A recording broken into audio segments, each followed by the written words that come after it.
kene soro honorable Fomba anaka délégation ay studio konna soro Fomba salam alaikum. Alaikum salam. Andi sonjale ambi ikumbebi. Merci beaucoup Adjaranyere. Ça va, c'est un grand honneur pour nous tous. Belle d'Apolembia. Ne fene ni so jalen bado kana moko ka wele lame moko min ka faso kele moko min ka faso kanu no madugo moko shila yetien ay ñogon kanu ka sara ma ñogon do ça c'est vrai ni e jamana kele la ne ko kele e ma jamana ko famia yetien amunu mi je ka jamana ko kele ke o de be akina killing fo c'est vrai kuma killing fo yetien yana nga do kula meta shi blake kata maoma nintura jamana koina ala hina ubela amina ya rabbi munu fene yere saraka sorote ala ku bedaro amin ya rabbi ama ala ka jamana jo amin munu ma maliko famia mali ni jamana shite kili yetien ni take mo fani ni banini idondola yimu so furula ma ibena tabo do ka yemi fana banini be mo la yere ma ça c'est vrai ora kam to ka fongo mo ka nyokon kele dabla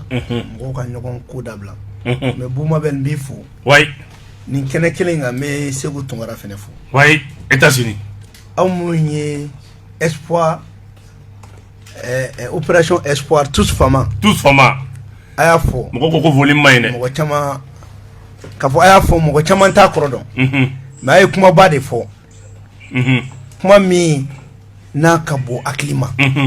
Niko espoir tous fama. Au cours des femmes espoir mais au RFN espoir c'est la défense nationale tout à fait ay kuma info dum na ne Congo ni jamana kanu te ala te ni miri na modeli jigila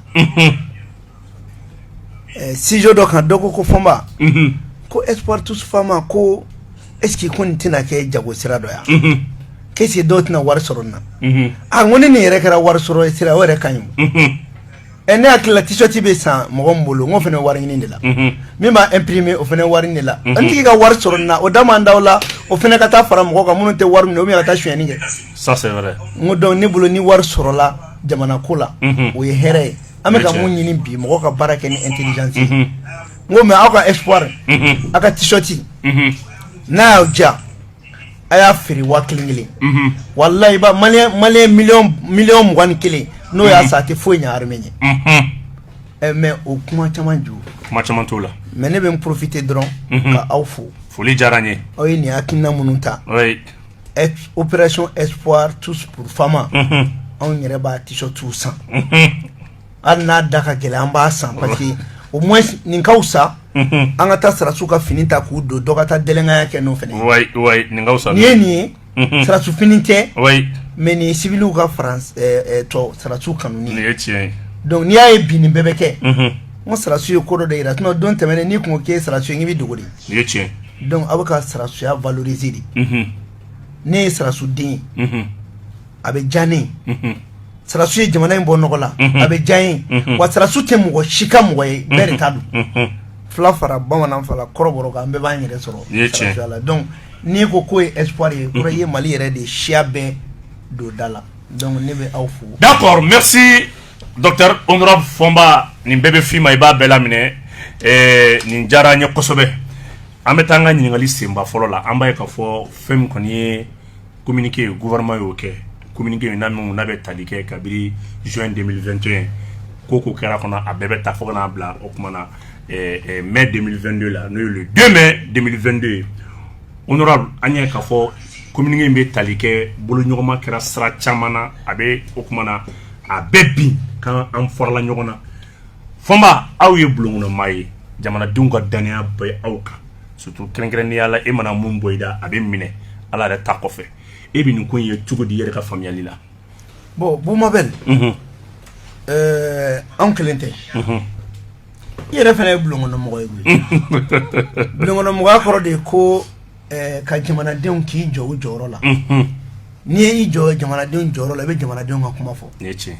bi jamana den ga mirina fo ça c'est vrai gouvernement yi communiquer minke ambere ka bara gouvernement bla ni communiquer la France be ka minke ya fo mais mena min fo kuma la tuniana be nga jekulu amemuna no e korimai mbufu e kuma do fo ko damnena depuis 2000 Assimi ko relecture du traité de coopération militaire wallahi on y'an fara ɲɔgɔn mɔgɔ tɛna nin kuma in faamuya dɛ ngo pour que bɛɛ ka nin faamuya ni bɛ mɔgɔ bi dafasa gɛlɛn bi i b'a sɛbɛn k'a kɛ gafe ye k'a yir'u k'u yɛrɛ k'u ta tɛmɛ a la an ye Mali accord 3 an y'a bɛɛ ta Musa ta traité Serval ani Barkhane k'a bɛɛ fara ɲɔgɔn kan k'a bɛɛ walawala mɔgɔw k'a dɔn fɛn jumɛn b'a kɔnɔ a dɔnnen an ko bon n'a ye nin dɔn Assimi ka laɲini ye ko nin de man ɲi an ma donc an bɛ yɔrɔ min na i ko bi n'o o traité 3 de don fɔlɔ traité Serval n'a ye diya i b'a fɔ ko traité de servitude gratuite a dabɔra de kama i ɲɛmɔgɔ ɲana dɔrɔn ka fiɲɛ bɔ ka taa n'a ye ka sanu bɔ k'an ka fɛn bɛɛ bɔ o traité Serval yɛrɛ tun ye Mali da k'a kantigɛ n bɛ fɛn 3 dɔrɔn fɔ traité Serval kan traité Serval ko Faransi bɛna fagali kɛ Mali dugukolo kan foyi tɛ bɔ a la a tɛ ɲininka donc droit de l'homme t'olu bolo foyi ye n'anw fagara foyi ma sa baganw de sara a filanan Mali sankolo ani dugukolo a bɛɛ y'olu ta ye hali n'u ja u bɛ avion boli ka taa Mobutu ka guwa kɔrɔ foyi tɛ bɔ a la k'an ka sirasiw k'u dɛmɛ o yɛrɛ la k'u dɛmɛ o tiɲɛni yɛrɛ k'u dɛmɛ o fɛnɛ la a sabanan n'u bɛna baara kɛ u bɛ baara k'u yɛrɛ sago de la olu de bɛ gendarmerie ni polisiya kɛ anw yɛrɛ ni ko i bɛ naaninan fara o kan u bɛna ni minɛn minnu ye k'u bɛna sanu ni fɛnw bɔ o minɛn tɛ contrôler u tɛ péage sara u tɛ douane sara kuma bɛ u taara n'o de ye ka taa sanu bɔ an ka kɔrɔn fɛ i b'a fɔ don o don mɔgɔ ɲɛna donc a y'a partager a ka lamɛn 109 ani miliyɔn 900 de don Mali la e b'o bɛɛ don anw na saya tɛ ka ban foyi tɛ ka ban o san 9 kɔnɔ terroriste min fagar'u fɛ a tɛ mɔgɔ 200 bɔ an y'a compter mɔgɔ 100 ani mɔgɔ 57 waa joli san 9 o Barkhane bɛ yan MINUSMA bɛ yan ko o MINUSMA kelen kan ka fasodenw lakana ka civils lakana fagali ma 2017 2018 2019 mɔgɔ 1000 ani mɔgɔ 900 ni fagara MINUSMA ɲɛna dugu jenina fɛn bɛɛ kɛra foyi ma bɔ a la foyi o MINUSMA kelen ka direction opérationnelle bɛ ye Faransi ye donc ni gouvernement nana nin décision in ta mais u ye Faransi nɛgɛ nin dɛ i b'a dɔn autorité minnu bɛ yen u ka niveau intellectuel ka bon Macron ninnu ma a ka bɔ a ma Faransi erreur mun kɛ Macron ɲɔgɔnna n'a ka kodɔn ta man bon n'i y'a bila ni jamana nɔfɛ a b'aw jasi quoi donc ninnu ye mun de kɛ n'a fɔ n'an bɛ balontan na sisan ne ye attaquant ye monsieur fɛn tɛ la kojugu n'i ma bi don n'i ye penalty sɔrɔ dun ayiwa ko fɔn man ɲi son man ɲi ne taara hali bi e k'a lamɛn ta ni mɔgɔ min bɛ se k'a lajɛ ko volume man ɲi vous m'appelle page officielle la ok d'accord donc foti fɔlɔ kɛra mun ye coopération Barkhane a article 26nan o ko Mali ni Faransi ka bɛnkan ko n'i y'a dɔn k'i t'a la ni fa min y'a dɔn k'i t'a la kalo 6 ka kɔn san 5 ɲɛ i b'a fɔ k'i t'a la a bɛ dabila o ye 6 mois préavis o 6 mois ye préavis o ye n bɛ bɔ a la san 5 o ye an ye san 5 min fɔ ne bɛ fɛ ka bɔ a la i b'i sara kalo 6 walasa ka dabila o kun ye mun ye kalo 6 bɛ d'i ma i b'i ka minɛnw cɛ i b'i bila yɛrɛ bila ordre la quoi c'est comme n'i bɛna mɔgɔ gɛn ka bɔ luwanse la i bɛ kalo 3 d'a ma ka sɔrɔ k'a fɔ k'a ka yɔrɔ ɲini o de fana jateminɛna papier in kɔnɔ ɔ mais a point 4nan ko n'i y'a dɔn k'i t'a la pewu a fɔ de ma ko dénonciation ne t'a la cɛ a furuko banna pewu ne t'a la i ka minɛnkolon ta i bɛ ka minɛnw ta n'i ko i t'a la o yɔrɔnin bɛɛ i bɛ sɛbɛnni kɛ n'i ye sɛbɛnni kɛ kalo 6 de fana b'a bolo a k'a ka minɛn tɔw cɛ pour que baara in ka don da la donc o kɔrɔ depuis gouvernement bɛ notification kɛ accord tɛ gouvernement ni Faransi cɛ bilen mais kalo 6 b'u bolo pour que ko ko n'u b'o kɛ u k'u ka baara tɔw bɛɛ kɛ o kɔnɔna na u tun ma kalo 6 d'u yɛrɛ ma ɔ sisan de sariya papier de ye kalo 6 d'u ma sisan u kun k'u bɛ taa en bon ordre de quoi voilà donc k'u bɛ taa en bon ordre voilà donc o bon ordre min filɛ nin ye u kun ye kalo 6 de fɔ o la u kun ye kalo 6 fɔ mais Mali kun ma kuma parce que de façon unilatérale awɔ ok sisan Mali ko de sa k'u ka taa o kɔrɔ ye mun ye parce que u kun k'u bɛ taa n tɛ taa n bɛ taa de don an bɛ taa an b'an sigi Niger an bɛ taa an bɛ nin kɛ tan o ma taa o maintenant sisan ninnu talen de oui i bɛ nin communiqué in valeur dɔn ni b'a yira k'a fɔ désormais France ka armée n'a ye fɛn fɛn kɛ force d'occupation de do force ati juridique ta statut juridique ta la tuguni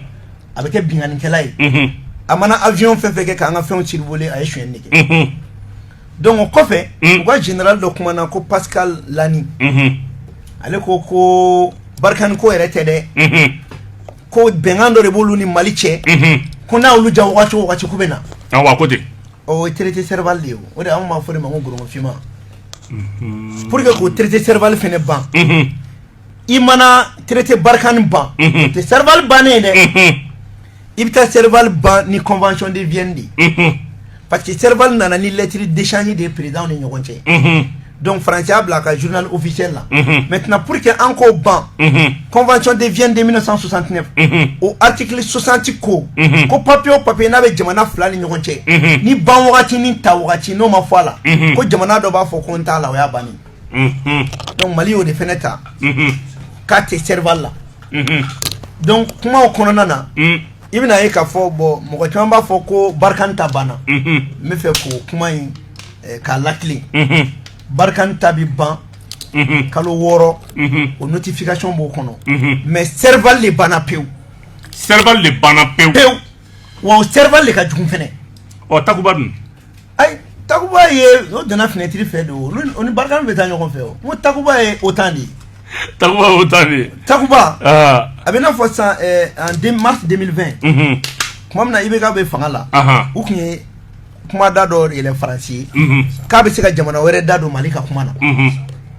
donc olu ye mun da yɛlɛ mais o kɛra k'a fɔ ko n'i b'a kɛ kuma k'i k'i sara Mali la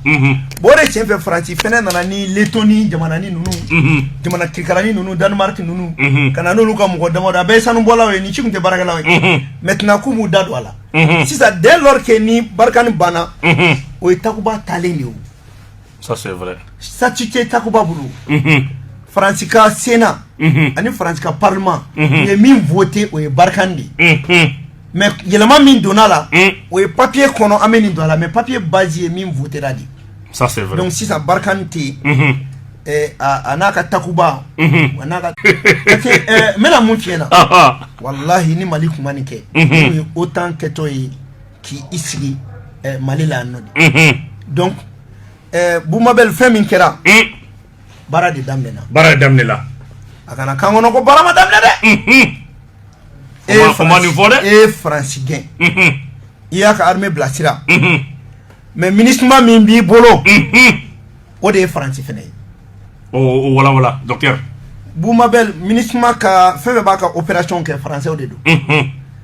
a militaire ye français ye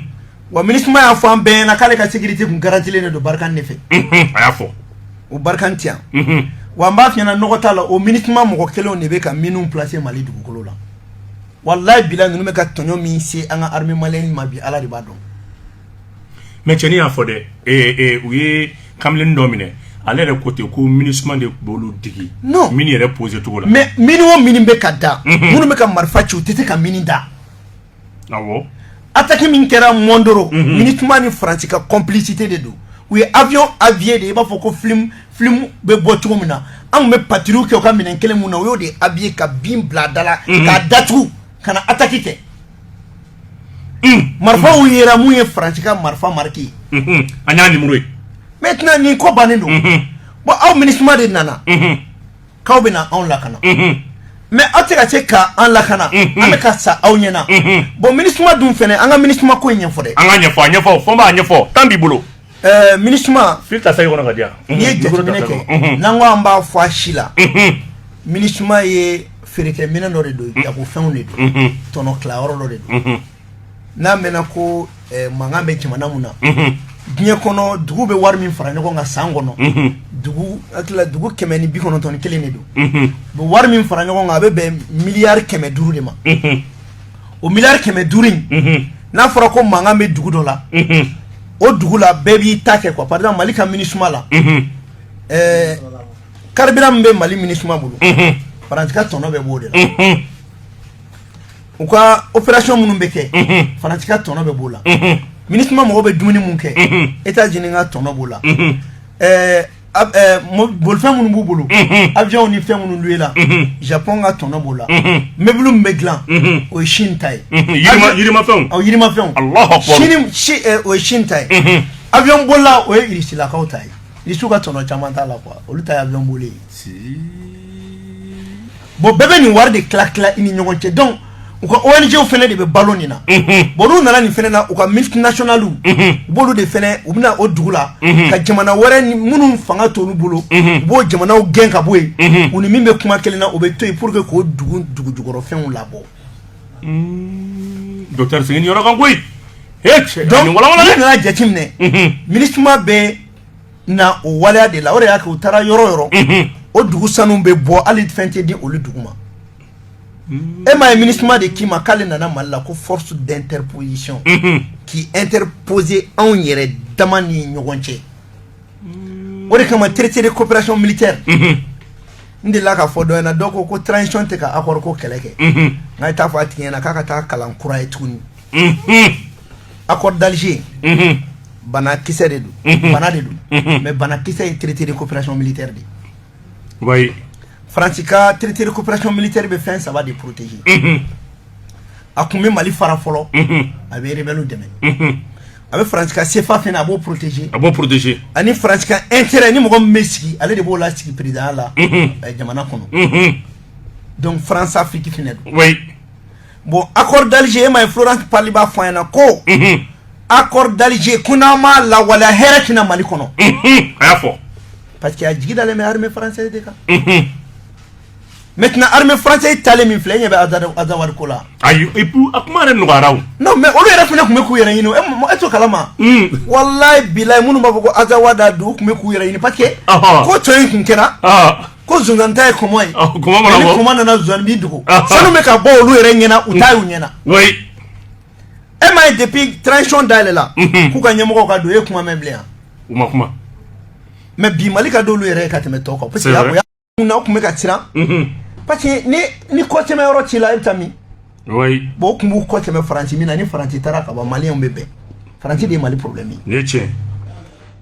Faransi de ye Mali yɛrɛ problème yɛrɛ ye a y'i ja o don a m'i ja o don wa Faransi tɛ se ka baara foyi k'a kelen na f'a ni dɔ ka jɛ wa n tɛ diɲɛ bɛɛ Faransi ɲɔgɔn dugu nkalontigɛla tɛ yen cogo di n b'u ma bɛn n bɛ prévu saba di ma a fɔlɔ Faransi kali ko bɛɛ la ko Wagner bɛ Mali la a y'i kali e y'a ye ale yɛrɛ ma yɛrɛ a filanan Guterres yɛrɛ m'a fɔ diɲɛ kɔnɔ ko Mali kɛlɛ selen bɛ yɔrɔ ma sa ko fɔ diɲɛ bɛɛ k'i da don a la a y'a fɔ kɛlɛ bannen kɔrɔ kuma min na mɔgɔw bɛ sa olu ma na dɛ Niger kɛlɛ man jugu bi ni Mali ta ye siɲɛ 100 Burkina ta man jugu ni Mali ta ye siɲɛ 100 Mozambique ta man jugu ni Mali ta ye siɲɛ 100 Nigeria ta man jugu ni Mali ta ye siɲɛ 100 e ti taa force bila yen k'olu ka dugu dɛmɛ dɛ ani Libi e bɛna ani Libi e bɛna anw ta de la anw ta bannen ni n'a y'a sɔrɔ ko ka gɛlɛn ma o tɛ taa Ukraine u kan ka taa Ukraine ko Nations Unies fɛnɛ bɛ Ukraine awɔ u ka taa Ukraine donc du coup Mali filɛ ka nin communiqué min kɛ vous m'appelle mɔgɔ kan ka an bolo di ɲɔgɔn ma sisan de opération espoir tous pour Fama a don wagati sera ba la dɛ wa opération tous pour Fama an b'a focaliser fɛn saba kan ka taa fɛ parce que faamaw bɛ mun nɔfɛ armée bɛ mun nɔfɛ ko ka MINUSMA gɛn de wa mɔgɔ se ka MINUSMA gɛn ni population tɛ ne tiɲɛ population de b'a fɔ aw tɛ anw lakana an b'u gɛn c'est vrai an tɛ nin da Asimi kun dɛ an de b'a fɔ u t'an lakana yan déjà gouvernement bɛ ka fɛɛrɛ kɛ ni MINUSMA taara maliyɛn fɛn bɛ MINUSMA na u bɛ baara d'a bɛɛ ma awɔ o assurance bɛ yen ka ban donc olu kana jɔrɔ an ka MINUSMA gɛn an ka gɛn filanan an ka bɔ G5 Sahel la wallahi n'an ma bɔ G5 Sahel la déjà Niger Amérique taara B52 o y'i ka domaine ye kɔrɔlen bombardier stratégique B52 u taara o bila Niger ka na ni minɛn caman ye o Niger dun o t'anw ɲɛ e n'o bɛna baara jumɛn kɛ ɲɔgɔn fɛ ka tila ka Nigeria fɛnɛ ka tila ka taa combien de milliards de dollars minɛ k'o fɛnɛ yamaruya o y'a sɔrɔ a ye Nigeria filekolon ci ni Boko-Haram ye o ye ko sugu bɛɛ k'a bɛ minɛn san a ma sɔn mais a y'a dɔn sisan a mago jɔr'u la parce que Nigeria ko k'a tɛ sɔn ka taa B52 sigi Niger k'a sɔrɔ a m'ale armée parce que n'o kɛra terroristes ninnu Boko-Haram ɲɛsin ale ma donc ko ka minɛn dɔ d'ale fɛnɛ ma dɔ d'o ma wayi n'o yɔrɔ nin don Burkina o fɛnɛ nana an fɛ yan ko na nga je aw kana nga je anga autorité ko Burkina be ma ko je kan o ko peuple o be ka on deme o peuple in kama on me se ka o deme tuga fly follow fambe ka ke partenaire killing donc abe bo France la be na idi choufi o ya follow flana abe communiquer ke ko daele lendo aw ni Mali che o ko ka ma ci da o ka sanction de ko na o ke kuma mi ame bara to dan na nyon sinon on tena idi chouka information ta ka di aw ma ko di France ma oui o kala ka funa ko no ko temuna pour que ka lafia i ko se me idi shila ko na ma temuna olu ni idi shide bolo be nyom ba o to bla mo ko shine o ci fora Burkina be olu tara ne o chogobe ame mo G5 Sahel la foi na ma bo G5 la o bina avion munumuna nga dugukolo ka parce que zone do be o zone G5 Sahel boni mbola tesiti bola donc nous na avion munumune ka so ma yin ngadin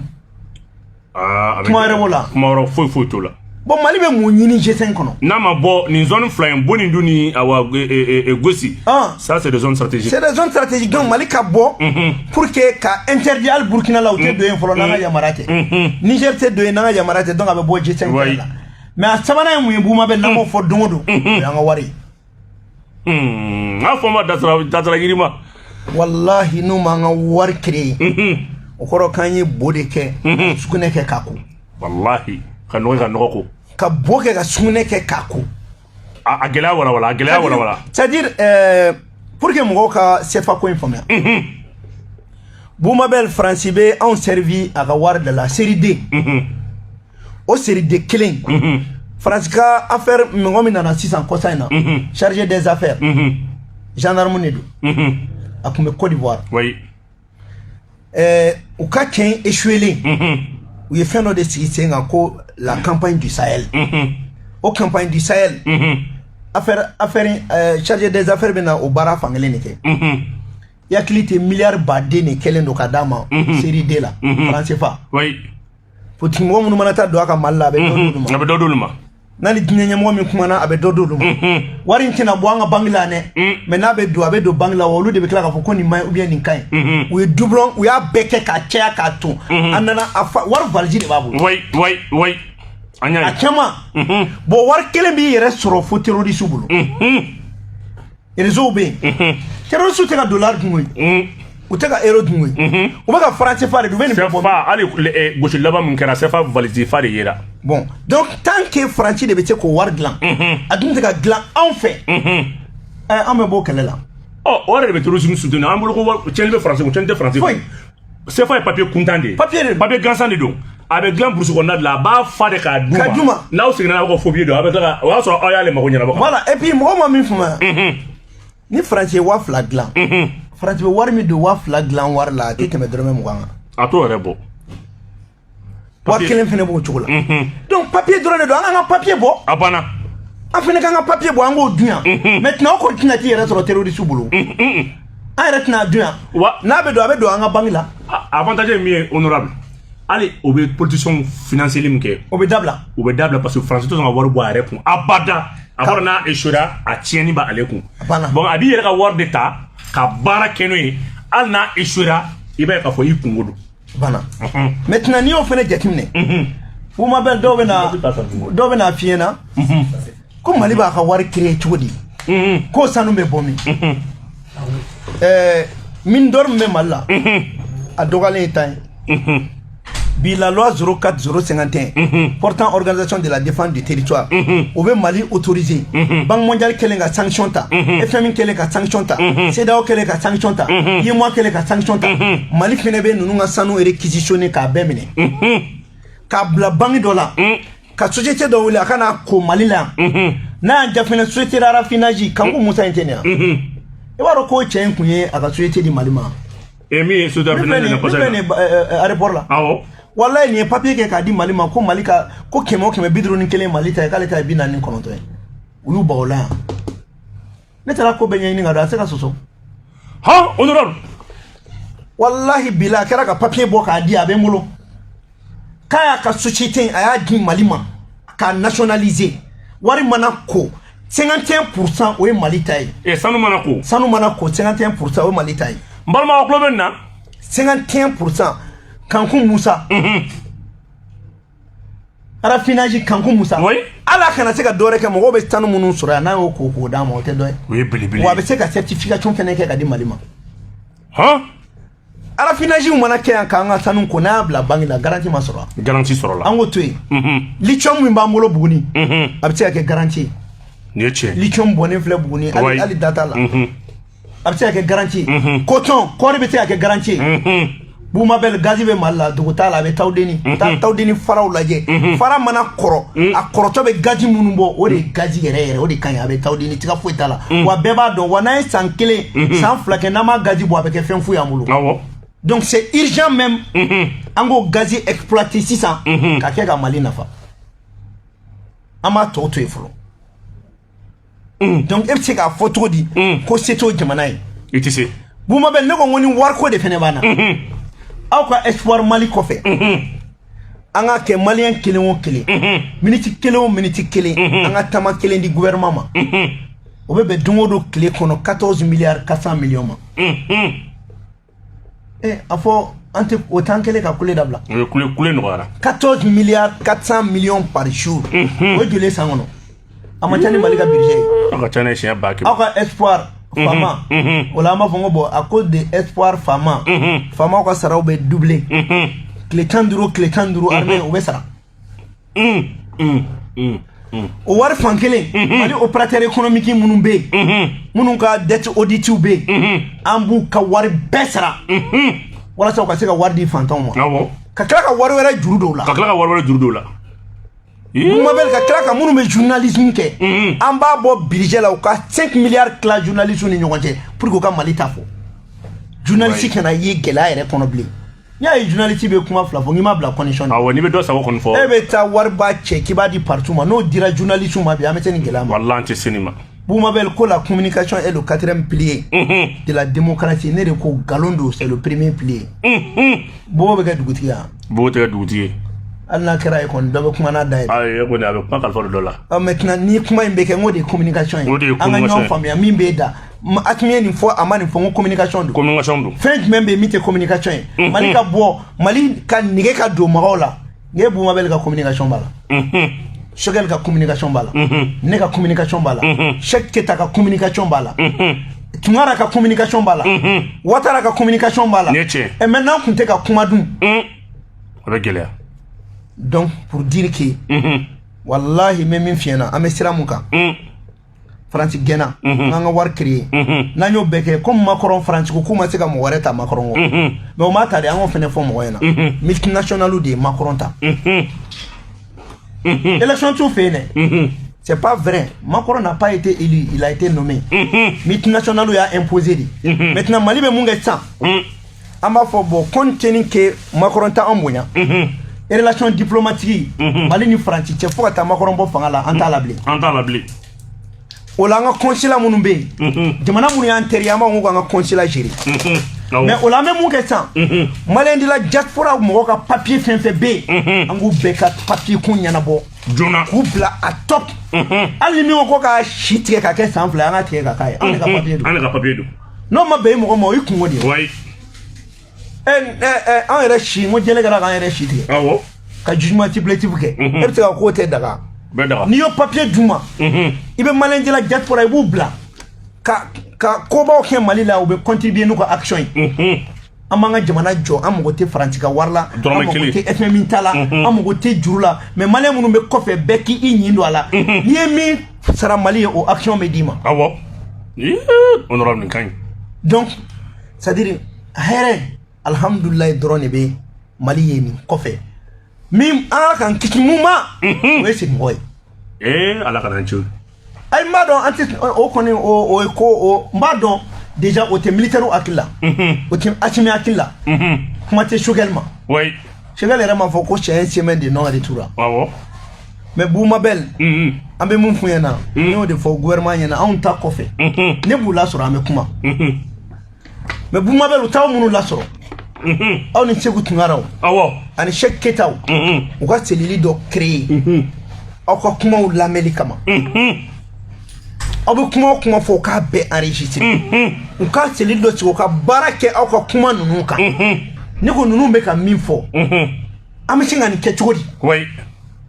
ne ko k'e ye ministre t'a dɔn ka tɛmɛ mɔgɔ tɔw kan ministre ye gardien ye koyi gardien de don ne fɔma bɛ CNT la ala de don koyi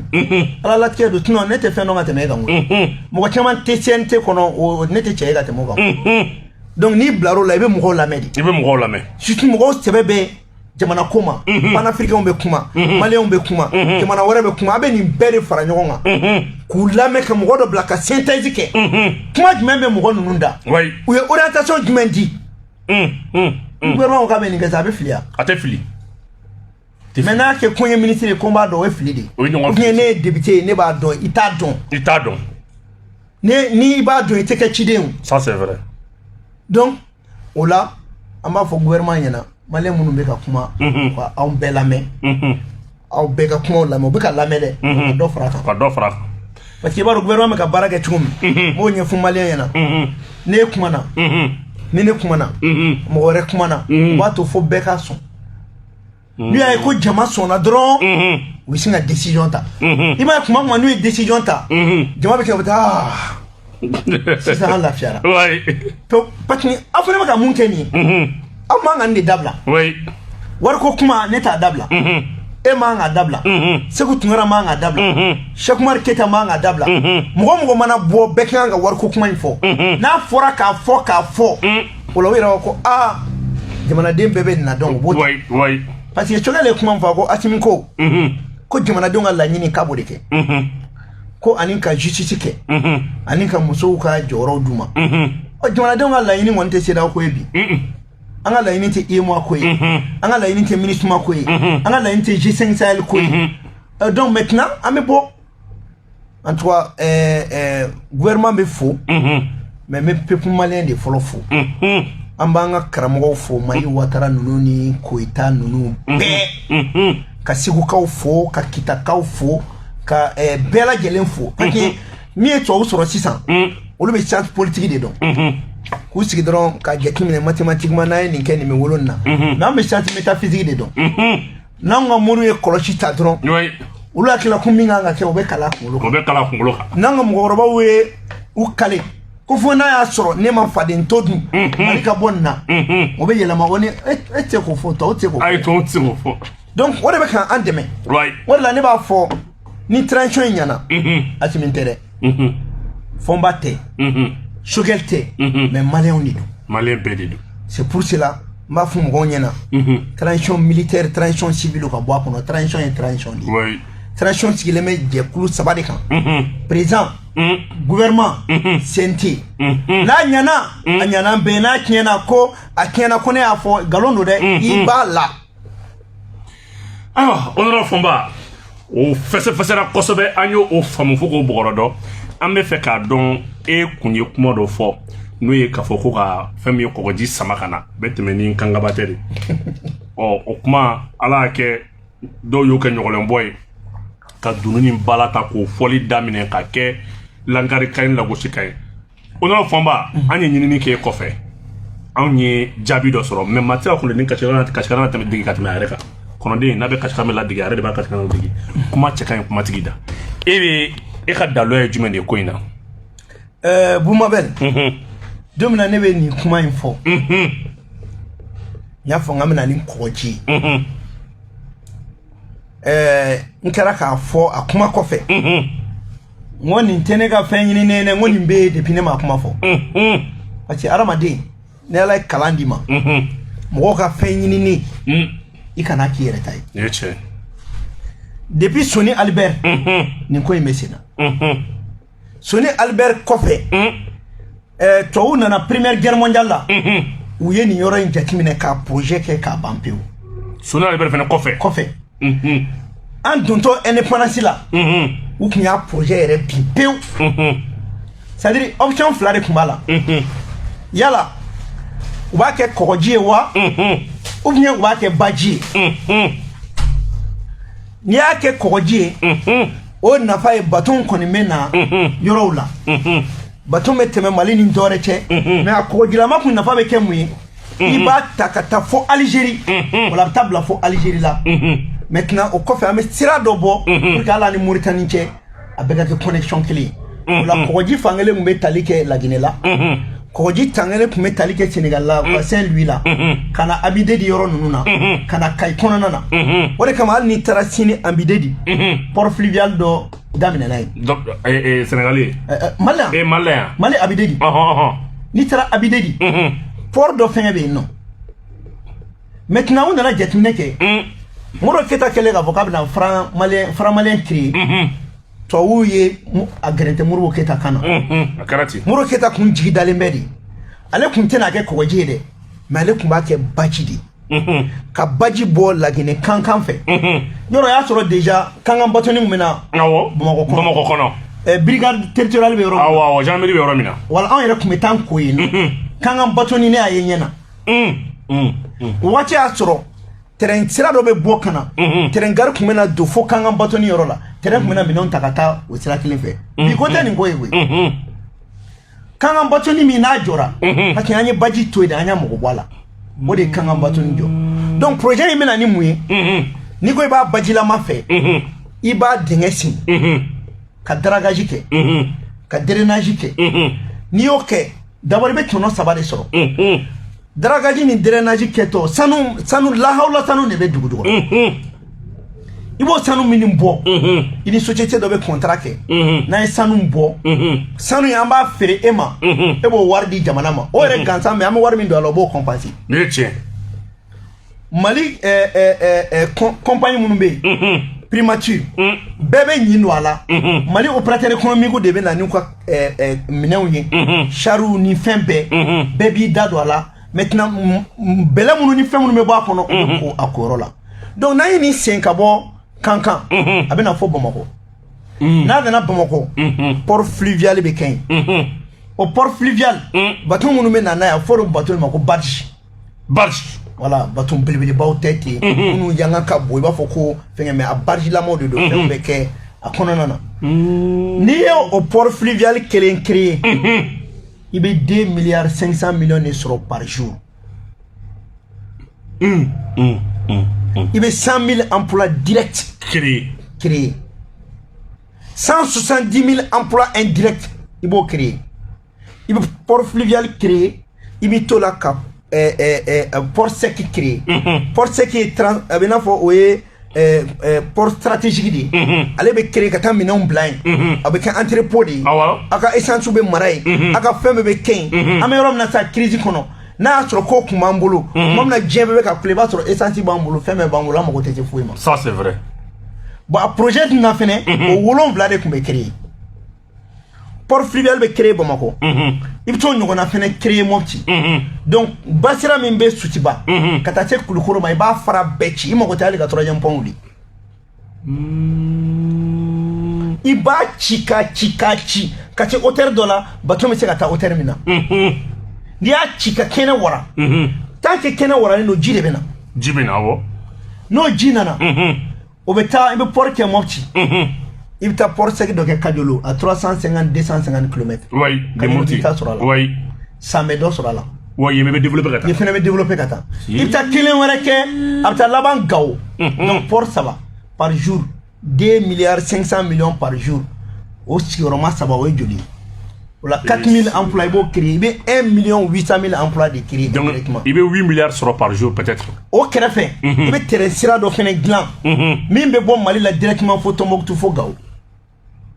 Donc il développera. Maintenant au Badji nous, au moment méthode, il be ba bolo fara fene, il ba walangata pour que Sénégal se kake. Au kononana, même mi fiana wallahi, alkama ame alkama tiene mal la amba transporter na fo ikere ne ake tumu. Malik na jege san Sénégal blé, ba me jege dans ama. Maraîchage la ante Maroc ka légumes semblés, ante Maroc ka tomate semblés. Malien bébé do soro iyere. Ni dron fleuve Niger. Ni allé droit exploiter les amateurs fleuve Sénégal maré nam tanu am tanu Mauritanie kofe am tanu Amididi pour ce qui be kay ni kansan dron ni be joli nyamale o da mi me dikine la ba don 21 millions de personnes ko jenu ngata kalanke droit privé droit public licence mobile kan mo baradu manga nyugo an yere ladi an kan nyugo an yere la ni dron ne ma sanu bo folo de ma foyi fɔ fɔlɔ ma office de Niger fɔ dɛ ayi est-ce que ne malo ko kuma fɔ yan ni ye couloir naturel dɔrɔn est-ce que ne i koma fɔ yan fɔlɔ est-ce que ne ye te usine de fara kɔ fɔ yan i fɔlɔ dama to si la fɔlɔ est-ce que ne ye tiga fɔ fɔlɔ tiga min bɛ se k'a to n'an bɛ tiga tulu bɔ n'an ka a bɛ kɛ ko huile du Mali o bɛ taga feere tuma min na ninnu ka litiri bɛ feere 500 an bɛ se ka taa an ta feere kɔfɛ 200 k'a sɔrɔ an yɛrɛ b'a san ya 60 oui n bɛ min f'i ɲɛna Buguma bɛ walahi bilahi sɛgɛn kelen tɛ Mali la mais mɔgɔ kelen ko de tɛ mɔgɔ kelen ko tɛ an bɛ miirina minnu di an b'a fɔ donc projet min filɛ ne m'a inventé dɛ n y'a ye a yelen kɔrɔ ko n fana ye expert dɔ sɛji min tɔgɔ ko Ibrahima Sumaworo a bɛ Faransi officier maritime de don n ko ne ɲɛ bɛ nin fɛn in na ne b'a dɔn e ye officier maritime n ko nin bɛ se ka kɛ Mali la a ko fɔ n b'a kɛ pewu n b'a projet ci ma sisan ka ligne bɛ d'i ma an b'a créer mun na a y'a projet 2 ci ma i ye minnu ci ne ma n ye mun ci ma n yɛrɛ ɲɛ de y'a ye wa n taara contrôle filɛ n y'a ye ka tila k'a fɔ n ɲɛna ko n'an mago b'a la a étude de faisabilité k'a la ti tɛmɛ 30-40 millions kan o y'a sɔrɔ ni projet kelen dɔw ko k'a bɛ se ka kɛ ko 300 milliards n ko ne ta t'o bɔ ne ta in ye 1 milliard ye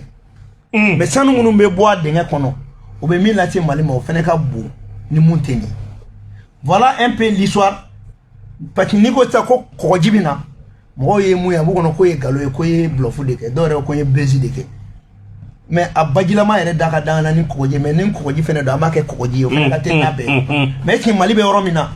an mago bɛ ji mun na est-ce que kɔgɔji de don mais alternative 2 bɛɛ bɛ yen soit kɔgɔji soit baji mais i bɛ taa sanfɛ quoi i b'a fɔ ko kɔgɔji o de ka bon olu hakili kɔrɔ ka sɔrɔ o tɛ foyi ye o de ka nɔgɔn kɔgɔji yɛrɛ ka nɔgɔn o ka nɔgɔn ni baji ye parce que n'i ye kɔgɔji ta dɔrɔn i bɛ kɛnɛ fitinin bila kɔgɔji yɛrɛ b'a tɔ kɛ a yɛrɛ ye a ma se k'a fɛn ale yɛrɛ b'a ka sira jɛ a yɛrɛ ça c'est vrai donc n bɛ fɛ ka nin de fɔ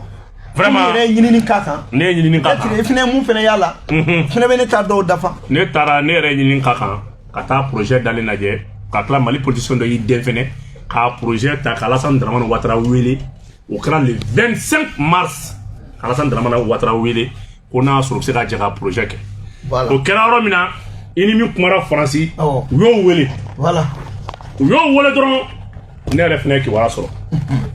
ne ko n ko nin ye jumɛn ye ko u bɛ Yɛlɛla Fɔnba ka projet min na k'o de ye nin ne ko n ko Yɛlɛla Fɔnba ka ci Fɔnba la projet min na k'a tɛ se ka kɛ aw de b'aw den k'a bɛ taa Alassane Dramane Ouattara voir o projet la i ye cɛ kelen min tɔgɔ fɔ officier min tɔgɔ fɔ Paris u y'o cɛ kelen de fɛnɛ wele o fana contact dɔ bɛ Mali la donc ne ye kibaruya sɔrɔ dɔrɔn ne ka sɔrɔ ka n ko nin kuma bɛnnen don i yɛrɛ da ne y'i sɔrɔ émission na don min na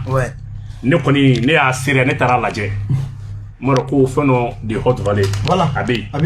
a bɛ yen ni maliyɛn mago b'a la o bɛ se ka taa lajɛ ne yɛrɛ fɛnɛ y'a lajɛ ne y'a sɔrɔ yen de donc ko gɛlɛn tɛ kojugu tɛ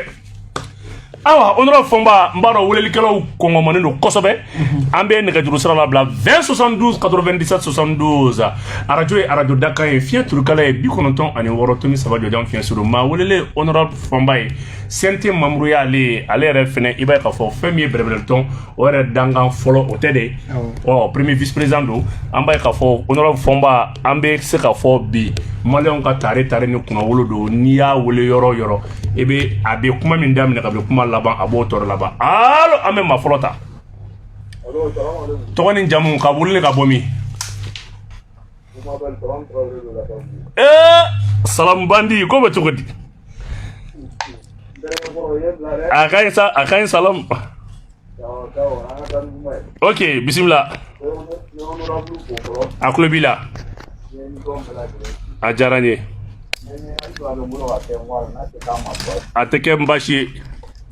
ok ɲininkali fɔlɔ ye mun ye yala an jeunes minnu bɛ dugu kɔnɔ yan nɔ ni emploi créelen tɛ anw na chômage ka ca jamana in kɔnɔ jeunes ka ca mun tɛ baara la est-ce que u kɛlen don ka fɛɛrɛ dɔ tigɛ olu jeunes ye pour que u bɛ se ka baarada sɔrɔ Mali kɔnɔ ka bɔ fili la o ye fɔlɔ ye o ye fɔlɔ ye ɲininkali filanan ye ale yɛrɛ ye premier ministre ɲininka CNT kɔnɔ an ka monnaie ko la bon premier ministre ye jaabi min fɔ monnaie ko la vraiment a jaabi a ma kɛ jaabi sahaba ye anw ma yala Fɔnba yɛrɛ dalen don a la o bɛɛ kɔfɛ Mali bɛ se k'a yɛrɛ tɔgɔla monnaie créer nin bɛɛ kɔfɛ wa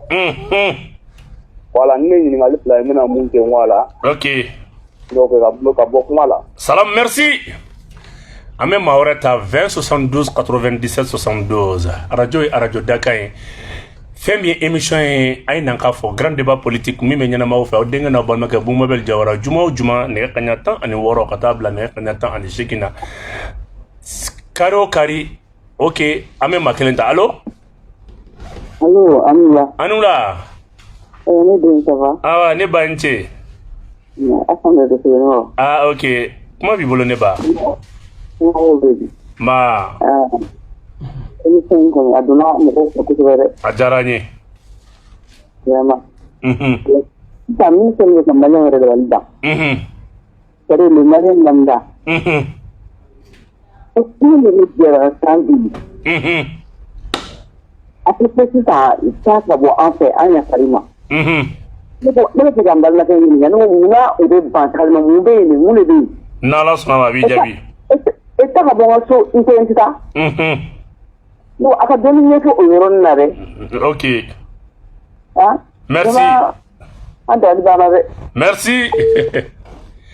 20 72 97 72 radio Dakar débat politique ay nakan fo ma wolele docteur allo docteur Fombaye CNT Mamrudo allo Anche allo Anula allo Uncle Bila allo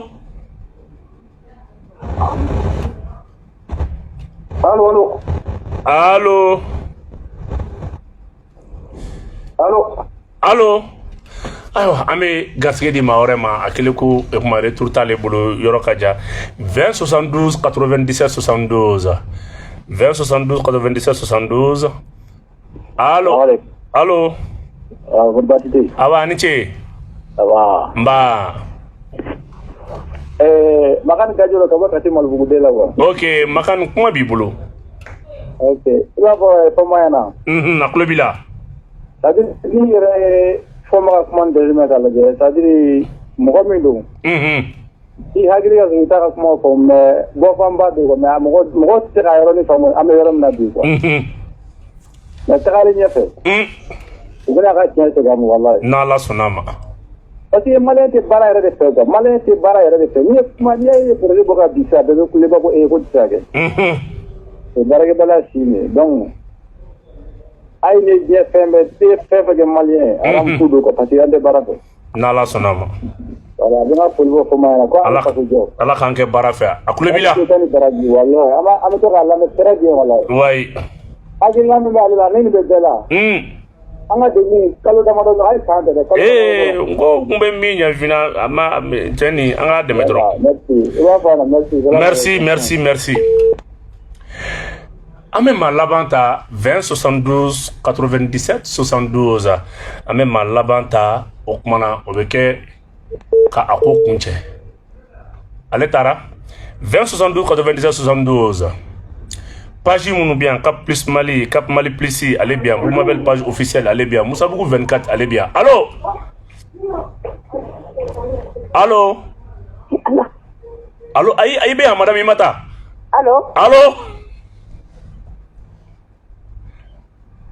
allo an ka chance d'ale ma hali bi parce que a kelen k'a y'a ja a y'a tɔɔrɔ dɔɔni a lajɛ n'ale numéro kelen in sera ka segin ka don o jamana kelen ta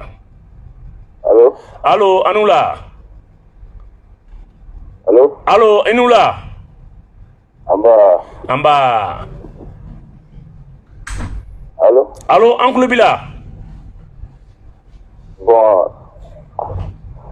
ne tɔgɔ ne Alfuseni Tobe awɔ i Ture ka bɔ Falajɛ ok ka ne fɛ kuma dɔ fɔ Fɔnba de ɲɛna o ye langi ko ye quoi wallahi an jɔrɔlen b'an ka langi ko la dɛ an fɛ parce que ale yɛrɛ ka kuma minɛnen don transition mɔgɔw bolo quoi n'a sɔrɔ wagati min na an ka langi tɛ se ka officialiser parce que an yɛrɛ b'a ye an bɛ terminal la mais an bɛ ka fɛn fɛn kalan an b'a bɛɛ dɔn ka ban n'Ala sɔnna ma retard do quoi inchallah a bɛ ka fɛn fɛn kɔni fɔ projet yɛrɛ de don wallahi inchallah baara ko tɛ Mali la mais an salaire yɛrɛ ka bon ok donc ne ka appel kɔni o dɔrɔn de langi ko bɛ se ka officialiser wagati min D'accord, merci. Alors, ni bɛ dantigi kɛ an ka maa weletaw la minnu sɔn donna k'u fo minnu ma se ka don k'u fo gwangane ɲuman na honorable an hakili la ma 4 5 ɲɔgɔnna de weleli kɛ sinon 7 kɔni o de sera ka kuma ka ɲa kosɛbɛ an sera ka minnu mankan na sa dɔw ta kɛra appel perdu la appel perturbé la donc i bɛ se ka mun fɔ bakuruba la jaabi ninnu na. Salam ye question me poser ko emploi des jeunes ko i b'a dɔn Mali filɛ baara ntanya tɛ Mali la. I y'o fɔ. An tɛ baara de kɛ. N bɛ misali dɔrɔn d'i ma. Buma bɛ la an ka dabɔ a kama. E ni ne an ka fɔ sisan. Ko ni jeune mun sera ka na ou bien muso min sera ka na ni misibo kilo 1 an b'a san a kilo 1 o kilo 1 40. Yɔrɔ n'i ye bɔrɔ fa o la n'an ye yɔrɔ dɔ dayɛlɛ o kama. Non seulement an yɛrɛ mana bɔrɔ sɔrɔ hali n'an ye 200 d'a kan est-ce que o d'a ma o tɛna nɔgɔya ni engrais ye. Mais mɔgɔ minnu b'o misibo ni o fɛnw fɛnɛ cɛ emploi tɛ yan. Emploi don. A tɛna to fɛnɛ nɔgɔ bɛ bɔ yɔrɔ la. N'i y'a ye abattoir bɛ taa misibo ni fɛn bɔ an ka ba kɔnɔna na n'a y'a sɔrɔ ko nin bɛ ka don ba la sisan. N'a labaara la a bɛ kɛ nafa ye. O nɔgɔ o mana don an ka yiriw kɔrɔ n'an ka lemuru kɔrɔ n'an ka mangoro kɔrɔ est-ce que o nafa man bon ni ka taa engrais kuntanw ta yɔrɔ wɛrɛ la k'an bɛɛ intoxiquer. Ça c'est vrai. Bon nin ye miiri nin y'a ye dɔrɔn fɛn fitinin nin ye miiri nin y'a ye n bɛ sigi dɔrɔn ka fɛn dɔ jateminɛ mais ne filɛ ka projet min fɔ nin ye baji ni ou bien kɔgɔji projet n'a bɛ 4000 baara 400,000 ani baara 1,000,000 ni kɔ di mɔgɔ jumɛn b'o la k'i tɛ fɛn sɔrɔ o la. Oui. Baara ntanya t'a na sa. I y'a fɔ i ye 100 et quelques mille emplois directs. Voilà. 170 emplois indirects. N'i y'o fila fara ɲɔgɔn kan ça fait des milliers d'emplois. Voilà. Donc o yɛrɛ ye ka kuma fɔlɔ jaabi dɔɔni. Et puis an ka jeunes mun de ka d'u ye ka taa wari minɛ dɔ bolo nɔgɔya la k'o ma jamu. Ni jeune y'i ban baara ma e de bɛ ka tugu dɔ kɔ k'o k'a di e ma cɛkɔrɔba min bɛ ka wari di e ma e de kan k'o sɔn mais n'e banna o ma k'o k'e sɔn e bɛ kɛ fɛn jumɛn ye. Ɲininkali bɛ yen dɛ. An yɛrɛ jeunes dɔw bannen don kɔrɔ yɛrɛ an fana bɛ kɔrɔ an bɛ tila k'a fɔ ko on est des jeunes ne ye san 52 ye est-ce que ne kan ka taa fɔ mɔgɔ ɲɛna bi ko je suis jeune mais o kɔni ye manamanakan da ye dutigi ka t'i jɔ ko tu es jeune jeunes fana bɛ jɔ ko ka quota di olu ma o yɛrɛ de bɛ ne faga fɛn bɛɛ b'i bolo jeunes mana voter u yɛrɛ ye bi jɔnni b'u dan. Masi. Jeunes mana u yɛrɛ ta a kɛra musoman ye a kɛra cɛman jɔnni b'u dan. Masi. Jeunes bɛ fara ɲɔgɔn kan ko jumɛn na ko tɛ ka kɛ. Politique mɔgɔ minnu bɛ na k'aw ka wari ta k'a d'u denw ma ko olu b'aw de utiliser aw bɛ taa nkalon tigɛ mɔgɔ ye. Yan'an ka taa baga mɔgɔ ma bi ko concours tɛ ka kɛ jɔn ye concours organiser ka taa wari don mɔgɔw la ka t'u bila université la olu tilalen ko baara tɛ d'u ma i ma jamana ka nafolo tiɲɛ yan. I y'a tiɲɛ. Mais mun de b'an bali bi ka forum dɔ créer jeune fɛn fɛn kalan na k'a bɛɛ recycler ka taa dɔ bila office Niger la. Oui. Ka taa dɔ bila sukaro dilanyɔrɔ la ka te farakɔ lawuli bi ka ikoma lawuli bi Tombouctou zone de blé ka hectare suma k'a di jeunes ma mais bi a to ye V8 caman san. Ne tiɲɛ. E ko e tɛ sɛgɛn e ko ni diplôme b'e bolo k'e k'o baara de kɛ e tɛ baara foyi kɛ i farisogo la. Oui. Munna Faransi tɛ se ka maliyɛnw gɛn parce que u tɛ sɔn baara minnu ma an bɛ k'o kɛ Faransi. Mais n'anw yɛrɛ nana an yɛrɛ ka fa dugu kan an tɛ sɔn o ma. Ne fɔnba tɛ yan hali ni ko bi ko tiɲɛ tɛ ci la ni wuluwulubɔ de don ne bɛ taa bɔ k'an balo yanni a ka tiɲɛ nin ma yɛrɛ n ko ne ye wotoronin poussé. Mali la yan. Walayi bilayi ne ye wotoronin poussé ɲamakɔrɔ ka n ka kaye san. O de y'a to ko t'i tɔɔrɔ. Ka jɛgɛ wɔɔrɔ kɛ dibidani kelen in na an bɛ jɛgɛ wɔɔrɔ fo bɛ tila ka jɛgɛ i bɛ jɛgɛ kɔnɔnafan ninnu i bɛ taa n'o ye so ka doni ta k'a dan ka manani feere kɛ ka saga gɛn kɛ ka ba gɛn kɛ ka masɔnkɔrɔ baara kɛ an tun tɛ sɔn yɛrɛ ka te san ka di ne ma ne furadama ma kɛ mɔgɔ ka jɔn ye e b'a san e b'a di ne ma mun na an y'o kɛ ka tila ka kalanw kɛ gɛlɛya kɔnɔ tuma min na an bɛ taa 9e na mɔgɔ minnu bɛ ne dɔn ka to 9e na n b'u danbe mais en même temps i b'a sɔrɔ jurukisɛ de b'an ka pantalon na samara min b'i sen na pili fara de bɛ kɛ babini na n'i bɛna don n'a ye kilasi kɔnɔ f'i b'i sen d'a kan fɔlɔ e bɛ content yɔrɔ min na n'a fɔra ko nɔti bɛ ka di an y'o gɛlɛyaw ku mais anw fantandenw sera ka o kalan minnu kɛ ka tila ka ɲɛ sɔrɔ anw ɲɛ b'a la sisan n'an ma wuli k'an jɔ fantanden wɛrɛ tɛna kalan de nin ne ka kɛlɛ dɔrɔn de sinon Bumabel bi n'a fɔra ko fɛn don ne je suis cadre A wari min bɛ n bolo mɔgɔ t'a ko wari b'i bɔ dɛ mais fo hali ni ne sara bi a bɛ se ka n ka den muso kɔni ta n taara baarakɛ ma taa baara kɛ o sara jɔlen bɛ yen est-ce que ne kan ka ne bɛ n da don ko la wa est-ce que ne taye bara ɲini wa ayi mais ni wari ɲini do me se ka taa ngana mun fene ka wari sɔrɔ mais amogo be min na bi o ye jamana ye mi ye mɔnɛ ko kuma ye ko y'a question posé Choguel kun ko Choguel ka question jaabi ma u nafa Choguel ka question jaabi diyara ne ye ni Choguel kun ye kuma wɛrɛ fɔ ne ka jaabi na mun tɛ nin cɛ fɔlɔ mun kun bɛ Choguel kɛlɛ ne de don cogo di Choguel tɛ se k'a fɔ ne ɲɛna ko fɔ n ma k'an bɛ ka mɔnɛ dilan a b'a fɔ de k'an bɛ k'a ɲɛɲini ni Choguel b'a fɔ ne ɲɛna k'an bɛ ka mɔnɛ dilan a b'a fɔ ne ɲɛna de fɔ n ba bon bi ye le 25 ye le 30 an bɛ mɔnɛ bila kɛnɛ kan o de y'a ka baara ye ale ka baara tɛ k'a fɔ k'an bɛ na dilan ale b'a fɔ ko n b'a bɔ nin don awɔ n'a tilala kuma la a b'a fɔ wa n bɛ min f'u ɲɛna k'u ka nɔgɔ b'o la pewu gouvernement bɛ ka baara kɛ mɔnɛ bɛ dilan cogo min ne de y'a fɔ Salami ko ye kuma la gouvernement bɛ ka baara kɛ mɔnɛ bɛ dilan cogo min gouvernement bɛ ka jateminɛ de kɛ gɛlɛya mun ye Modibo ta sɔrɔ mun ye Sékou Touré ta sɔrɔ n'a nana an ta dilan a bɛ kɛ cogo di pour que gɛlɛya dɔw kana don a kɔnɔ sinon mɔnɛ dilanni a proposition de loi ne y'a bila CNT la n'a bɛ bolo sisan u bɛ ka étudier o n'aw kan ka amandi ou bien n'u kan ka min kɛ o b'o kɛ an mɔnɛ dilan tɛ subaga tɛ bilen koyi ɲɛgoya fɛnɛ tɛ wa ko gɛlɛman tɛ min ye fɛngɛ ye Faransi taga ye an balimamuso y'o posé Faransi tɛ taa o Faransi bɛ balo Mali la de mɔgɔ ma min fɔ Faransi nana nkalon de tigɛ ko Mali ye fantan jamana ye ko n'olu tɛ k'anw tɛ balo k'a sɔrɔ Faransi de bɛ ka balo yan na n bɛ misali saba d'i ma e ka route nationale min bɛ bɔ Kayi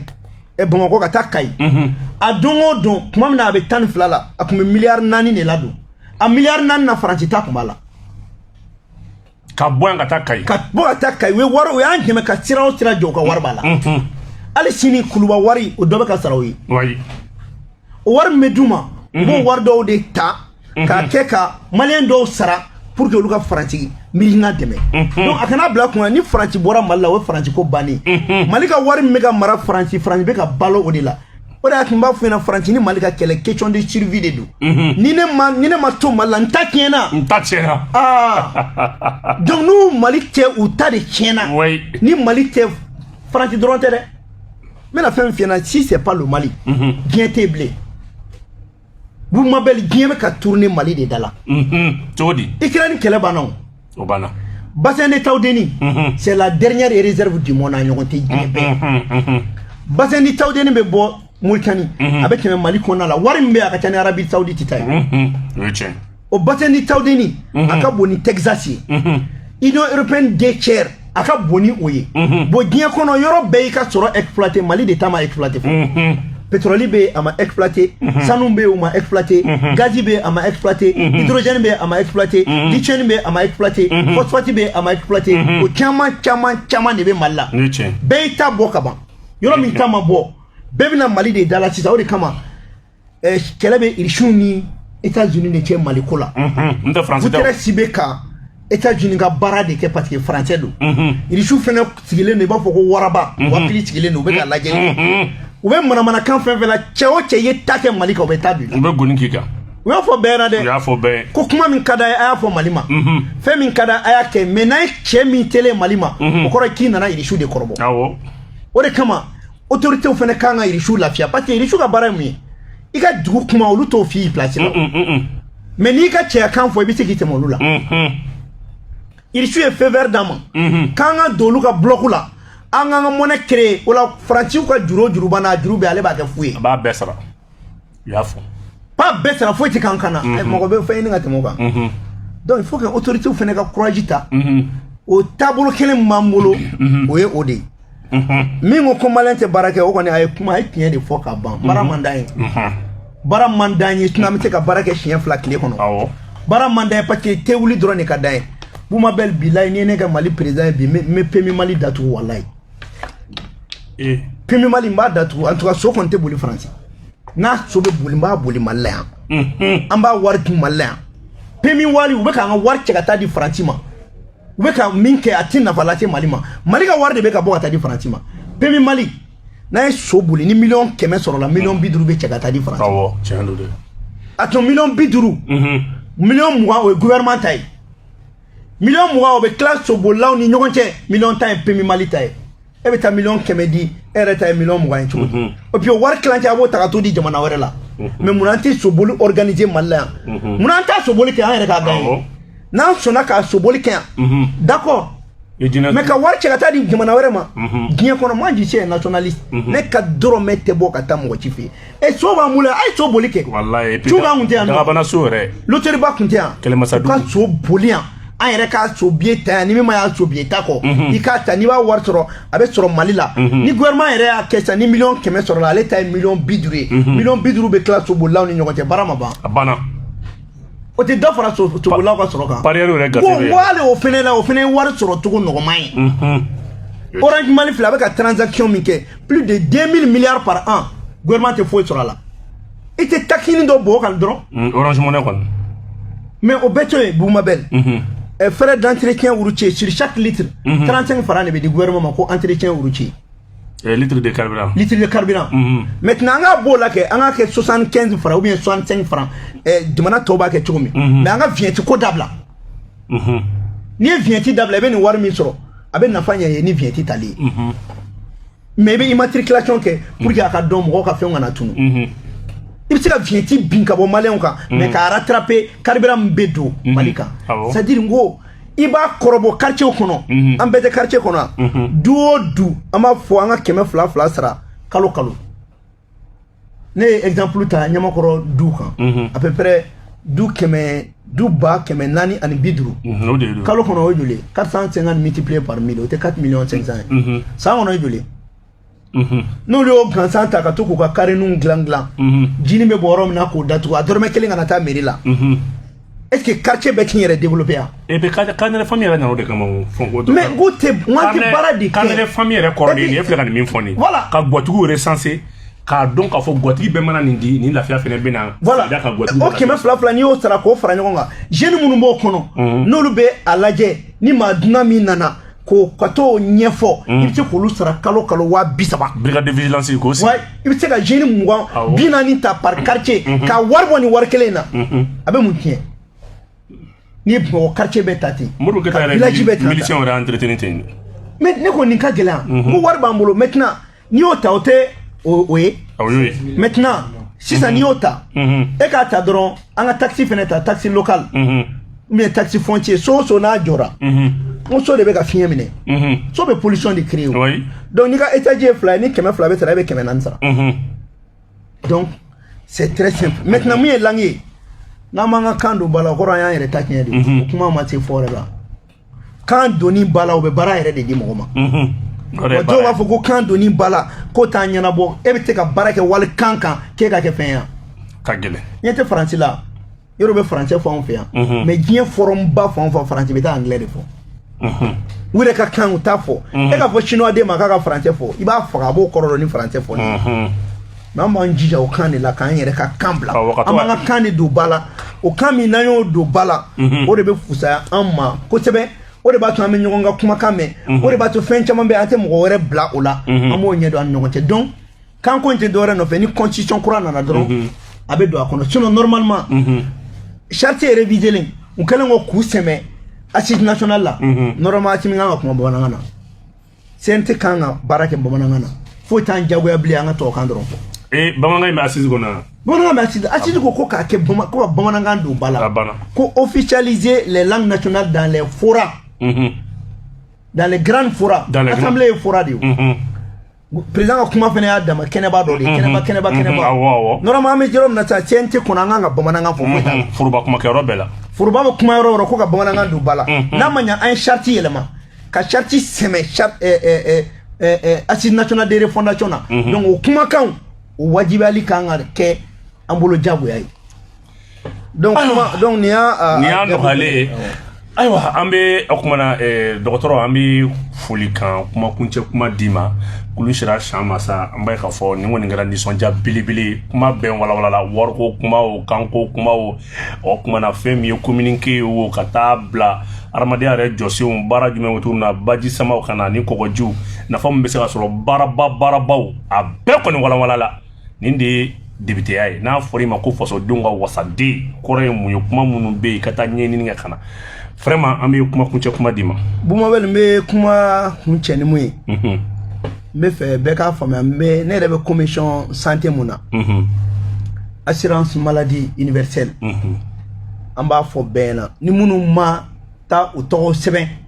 k'u ka tɛmɛ i ka sira fɛ u k'a fɔ n ɲɛna assurance nana maliyɛn bɛɛ de kama bɛɛ kan ka sɛbɛn AMO la ni gɛlɛya bɛ minnu ta la an b'a ɲɛf'u ɲɛna maliyɛn maw sa maliyɛn ye bɛɛ kan ka AMO de bénéficier sisan o de ko bɛ sen na sen tan n'a bɛ fɔ minnu ma ko indigent an ye o maa ba 30 enregistré sen tan ka continuer ka t'u yɛrɛ enregistré n bɛ kuma min da o kan défense nationale Boumabel an minnu bɛ ka transition dɛmɛ i bɛ deli ka f'i ka kuma na an ka bɔ ɲɔgɔn buruja la an ka ɲɔgɔn tɛmɛ an ka bɔ ɲɛngoya la e Boumabel mɔgɔ si m'i bila i ka kɛlɛ la i ka faso kanu de y'i bila la mɔgɔ si ma Segu Tunkara bila la a ka faso kanu de y'a bila mɔgɔ ma ne bila la an ka faso kanu de y'a bila la ni ne tɛ se k'e Boumabel tɔgɔ duman fɔ n man ka taa n da don i tɔgɔ jugu la o de y'an ka Mali taabolo ye Mali sigilen b'o de kan Mali ka hɔrɔnya ye o de ye n bɛ min f'i ɲɛna maa o maa n'a ka baara ye maa lagosi a tɛ sa fɔ Ala k'a lagosi Ala ka lo n bɛ min fɛnɛ f'i ɲɛna Boumabel i bɛ cogo min na a to ten mɔgɔ mɔgɔ y'i fa neni kana kuma u y'i ba neni kana kuma a dara a bɛ kuma dɔ fɔ tiɲɛ don dɛ cɛ o cɛ k'a ti fara i la i ba ka wusa n'a ba ye wa i fa ka wusa n'a fa ye n'i ye mɔgɔ mɔgɔ nɔrɔlen y'i la k'a t'i to yen taa ɲininkali kɛ o kana digi la bon tant que i bɛ mɔgɔw ɲɛfɛ o ɲɛfɛla in de kama kuma in bɛ fɔ wa dɔw kana digi la dɛ dɔw ta u b'a fɔ a b'i jogo bɔ i la parce que ni kuma bɛ ka fɔ i yɛrɛ b'i jogo ɲa parce que mɔgɔ ma min fɔ mɔgɔ b'a ta ko fɔnba hali n'a sɔrɔ ne tun bɛ kare ni fɔra ka taa yɔrɔ dɔ la sisan fɔnba fɔ ne tɛna kare ni fɔra ale jɔ mɔgɔ jɔyɔrɔ ma ko cɛ mɔgɔ man kan ne ye nin na dɛ mɔgɔ man kan ne ye nin na parce que mɔgɔ bɛ ka min fɔ i man kan ye nin na maintenant an bɛ ko de ta k'u bala ɲɔgɔn na mɔgɔw ka vie privée k'u ta ka baara kɛ ni o ye an ka bɔ a kɔnɔ i karamɔgɔ a kɛra karamɔgɔba a kɛra maa o maa ye n'i ye maa o maa lebu ta ka yanga ni a ye Ala b'i yɛrɛ lebu don dɔ la puis an ka miiri k'e Boumabel bɛ se ka kɛ Mali président ye dɛ ne bɛ se ka k'a ye caméraman minnu sigilen filɛ n'u bɛ se ka kɛ Mali président n'an bɛɛ ye ɲɔgɔn lagosi sini ma sinikɛnɛ ma n'an y'o dɔ ta k'o kɛ président ye kɛnɛma mɔgɔw b'a fɔ k'aw yɛrɛ tun bɛ ka nin fɔ ɲɔgɔn ma hali n'anw sɔnna u b'a fɔ ko mais aw yɛrɛ ye nin fɔ ɲɔgɔn ma donc minnu bɛ réseau kan an k'an faw ni an baw lajɛ mɔgɔ minnu tɛ jeli nafa dɔn Boumabel an bɛ ka kuma minnu fɔ ne fa ka jeli a y'a sauver de kɛlɛkɛyɔrɔ la ka fini don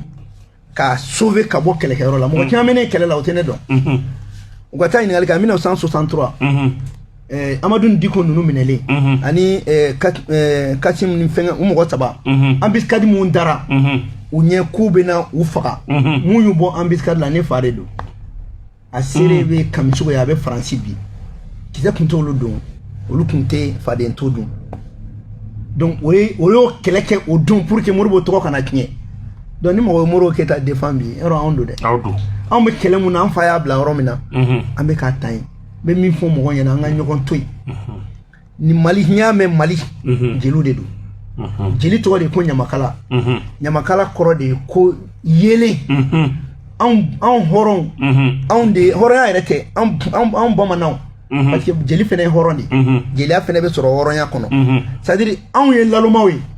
mais jeli de bɛna f'i ɲɛna i kana dusu k'i balimakɛ kɛlɛ i fa kun bɛ nin kɛ i kana nin kɛ i fa kun bɛ nin ka nin ni mɔgɔ tɛ yen k'o fɛn ɲɛna e bɛ kɛ jɔn ye o bɛ fɔ nin ma ko ɲama yɛrɛ kala parce que ɲama tɛ dɔwɛrɛ hɔrɔn ye ɲama ye ɲama kala o tuma na ɲama ka ɲama lankari k'a bɔ kojugu la k'a bila ko ɲuman kan ɲama ɲɛminɛbaga o de ye ɲama kala ye o de y'a kɛ